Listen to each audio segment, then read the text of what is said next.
अगर इस वीडियो की स्टार्टिंग में हाफ टाइम पे कर रहा होता ना तो इतनी ज़्यादा एनर्जी होती, इतनी ज़्यादा, मैं मतलब पता नहीं क्या सोच रहा था कि वीडियो में ऐसे स्टार्ट करूँगा। लेकिन डेफिनेटली भाई सेकंड हाफ में कुछ इंसिडेंट ऐसे थे जिसका नतीजा ये निकला कि AFC एशिया कप का जो हमारा कैंपेन था वो 2-0 की हार से स्टार्ट हुआ है। बट मैं फिर भी नेट खुश हूं। तुम सोच रहे हो कि भाई मैच हार गई टीम इंडिया, यहाँ पर डेफिनेटली भाई कोई भी टीम नहीं चाहेगी कि उसका कैंपेन एक हार से स्टार्ट हो। और डेफिनेटली जब हम इंडिया के रेफरेंस में बात करते हैं तो हमारे लिए ना ही सिर्फ वो पॉइंट्स मैटर करते हैं बट कहीं ना कहीं गोल डिफरेंस भी बहुत बड़ा सिग्निफिकेंट रखता है। और 2-0 की हार डेफिनेटली इतनी अच्छी तो नहीं है। हाँ ये है कि 3-0 अगर हो जाते तो बहुत ही हालत खराब हो जाती।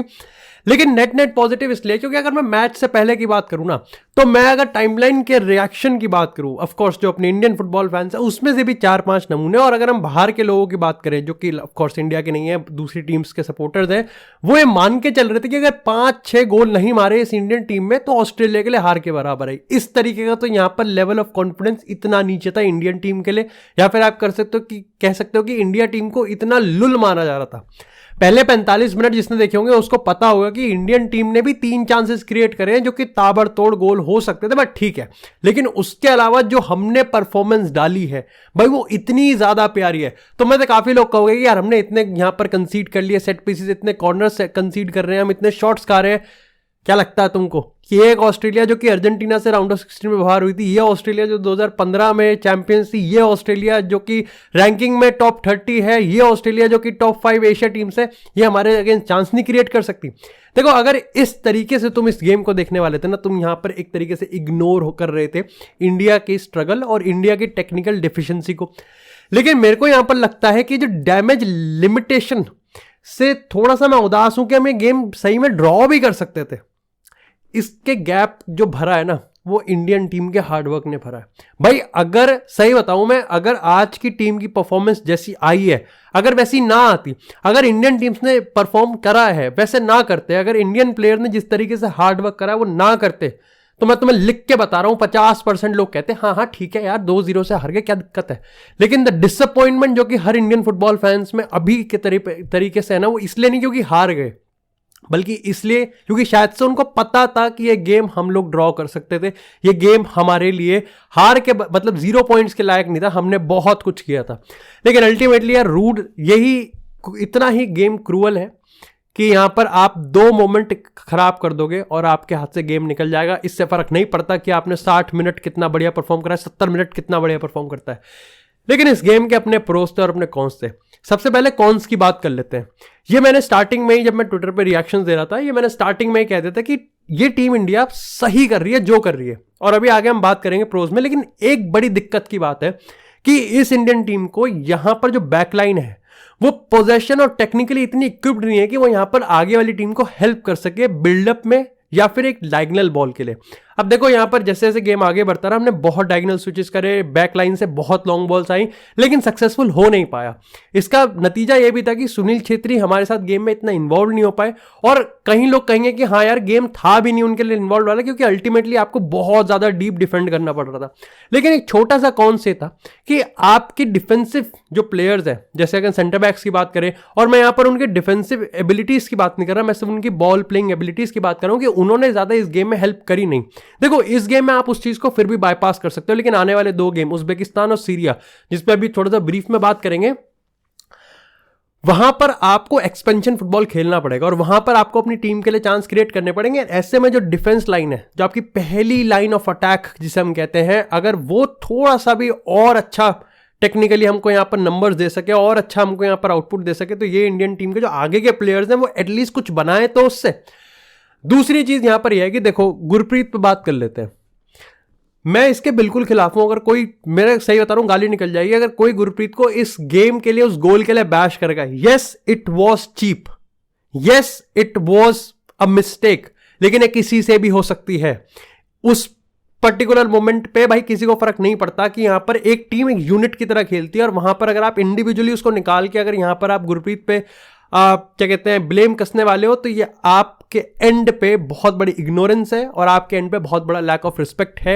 अगर गुरप्रीत ने आज गलती करी है तो बहुत सारे ऐसे गेम्स भी रहे हैं जहां पर गुरप्रीत ने सिंगल हैंडेडली गेम को बचाया भी है, और आज अगर आप ओवरऑल गेम की बात करोगे तो अगेन बहुत सही खेला है, बहुत सही उसने सेव्स करे।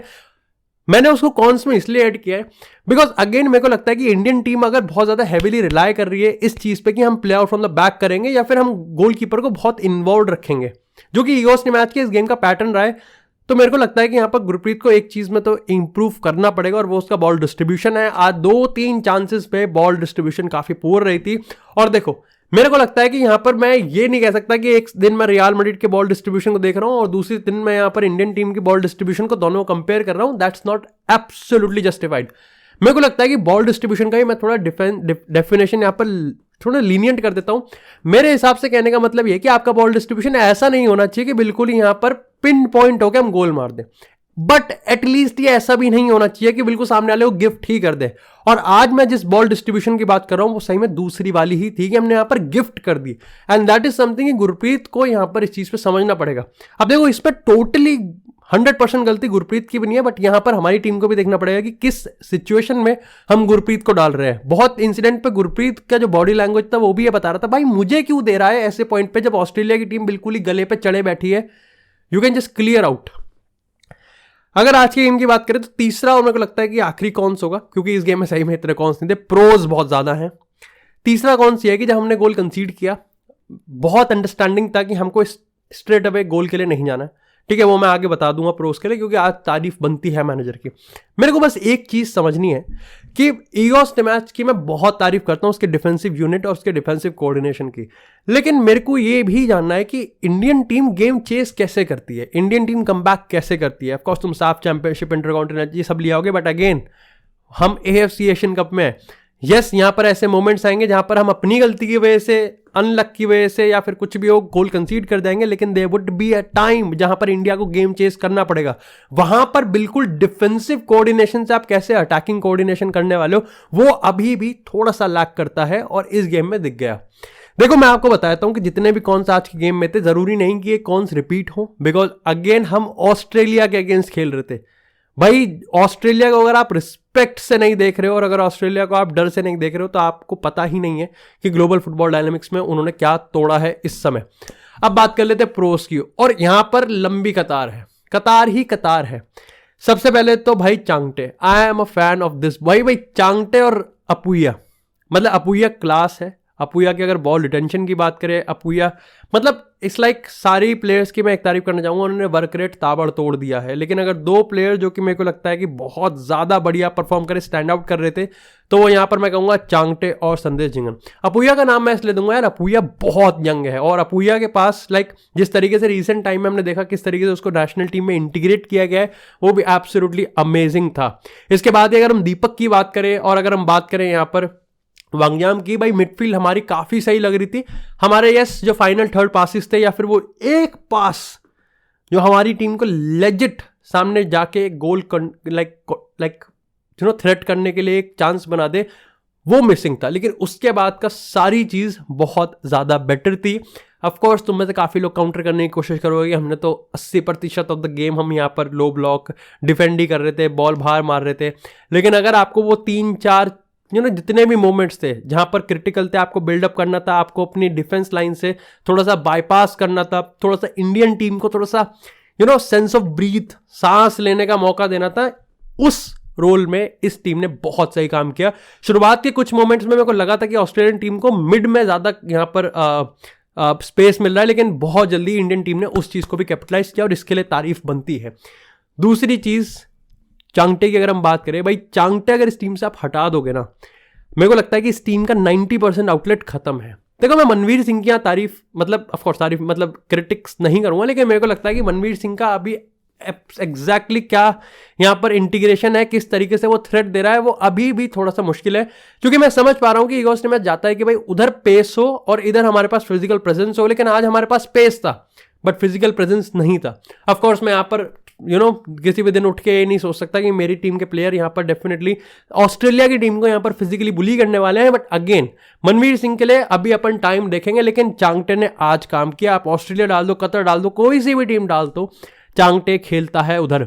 सबसे बड़ी बात यह है कि चांगटे भाई डिफेंसिव वर्क रेट में भी उतना ही एक्टिव है जितना वो अटैकिंग आउटपुट में है। थ्रू आउट द 90 मिनट्स वो हमेशा मूवमेंट देता है और ये बहुत बड़ा गोल्डन चीज है इंडिया के लिए। तीसरी चीज है आपकी डिफेंसिव यूनिट। आपको पता था कि ऑस्ट्रेलिया टीम यहाँ पर चांस क्रिएट करेगी, आपको पता था कि यहाँ पर ऑस्ट्रेलिया टीम क्रॉसेस डालेगी, आपको पता था कि कॉर्नर्स भी मिलने वाले हैं, आपको पता था कि वो बहुत ओवरलोड कर सकते हैं, येट आपने यहां पर अपने आप को पैनिक नहीं करा, आपने अपने आप को यहां पर कोई सिली मिस्टेक नहीं करे। 2-3 फाउल थे लेकिन यार ये बहुत बहुत लाजमी है। आपने कोई सिली पेनल्टी नहीं दी, आपने यहां पर सिली कोई बकचोदी नहीं काटी, और वो चीज दिखाती है कि यस मेंटालिटी इनमें ड्रिल्ड है। गुरप्रीत की गलती आई, आप कुछ नहीं कर सकते उसमें। जो दूसरा चांस था वहां पर आपकी डिफेंसिव थोड़ी सी लैप्स कर गई, but it was absolutely beautiful goal from Australia. जो क्रिएट कर रहा था उसके लिए तारीफ बनती है, और जिसने बरी किया था खैर वो उसका पहला ही टच था।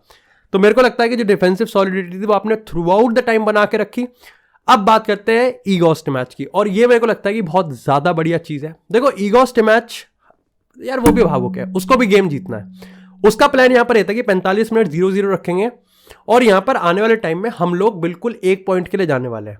हम 3 पॉइंट के लिए तब भी तक जाएंगे जब हमारे पास क्लियर चांस होगा, या तो ऑस्ट्रेलिया ने कोई गलती कर दी, ऐसे वो ओन गोल होने वाला था, या फिर हमारे पास बिल्कुल ही कोई चांगटे और यहाँ पर सुनील छेत्री ने कोई ऐसा कॉम्बिनेशन बनाया जिसमें हम यहाँ पर तोड़ के आ सकते हैं। Apart from that 1-1 like 1 point जाएंगे, कोई दिक्कत की बात नहीं है, इंडिया के लिए बहुत बड़ी बात है। गोल हमने कंसीड किया, उसकी स्ट्रैटेजी तब भी बहुत ज्यादा क्लियर कट थी, और वो इंडिया के लिए थी। दैट वॉज कि भाई उसको पता है कि यहां पर हमको कोई ज्यादा आगे जाके बकचोदी करने की जरूरत नहीं है, दूसरा गोल खा लिया तो दिक्कत हो जाएगी। एंड इवेंचुअली हमने दूसरा गोल खा लिया।